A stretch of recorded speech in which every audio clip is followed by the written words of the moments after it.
താലീനെ കുറിച്ച് ഇപ്പോഴും ഒരുപാട് കമൻറ്റ്സ് എനിക്ക് വന്നുകൊണ്ടിരിക്കുന്നത്. അങ്ങനെ ഞാനൊരു സ്റ്റഡി നടത്താമെന്ന് വിചാരിച്ചിട്ടു. അങ്ങനെയാണ് ഞാൻ കണ്ടുപിടിച്ചത്. 73 വയസ്സുള്ള ഇലക്ട്രിക്കൽ എഞ്ചിനീയറായ ഒരു സാറ് VR അനിൽകുമാർ എന്നാണ് പുള്ളിക്കാരൻ്റെ സാറിൻ്റെ പേര്. സാറ് ഒരു റിസർച്ച് നടത്തിയിട്ട് ഒരു ബുക്ക് എഴുതിയിട്ടുണ്ട്, അന്വേഷണ ദ സെർച്ച് എന്ന് പറഞ്ഞിട്ട്. കാരണം ഹിന്ദു റിച്വൽസ്, മാരേജ് റിച്വൽസിനെ കുറിച്ച് ആണ് ഈ ഒരു ബുക്ക് പറയുന്നത്. കാരണം എന്താ വെച്ചാൽ പുള്ളിക്കാരൻ്റെ മരുമകൾ ഒരു ക്രിസ്ത്യാനി പെണ്ണാണ്. ക്രിസ്ത്യൻ മരുമകളെയാണ് പുള്ളിക്കാരൻ്റെ മകൻ കെട്ടിക്കൊണ്ട് വന്നതാണ് ആ പെണ്ണിനെ. അപ്പം അതുകൊണ്ട് പുള്ളിക്കാരന് ഇതിനെക്കുറിച്ച് നല്ല ഡീറ്റെയിൽ സ്റ്റഡി നടത്തിയിട്ട് ബുക്ക് എഴുതി. അപ്പം നിങ്ങൾക്ക് വായിച്ച് നോക്കാം, അന്വേഷണ അത് സെർച്ച് എന്ന് പറഞ്ഞിട്ട് കേട്ടോ.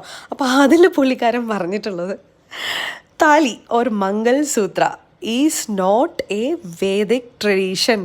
ഈ പറയുന്നുണ്ടല്ലോ, കൊട്ടിഘോഷിക്കുന്നുണ്ടല്ലോ, എല്ലാവരും കൂടെ കൊല്ലാൻ വരുന്നുണ്ടല്ലോ നമ്മളെയൊക്കെ. അങ്ങനെ ഒരു സംഭവം നമ്മളെ ഹിന്ദു റിച്വൽസിൽ ഇല്ല, വേദിക് ട്രഡീഷൻസിൽ ഇല്ല. അത് നമ്മളായിട്ട് ഉണ്ടാക്കിയ ഒരു സാധനമാണ്. Especially mangalsutra means auspicious thread.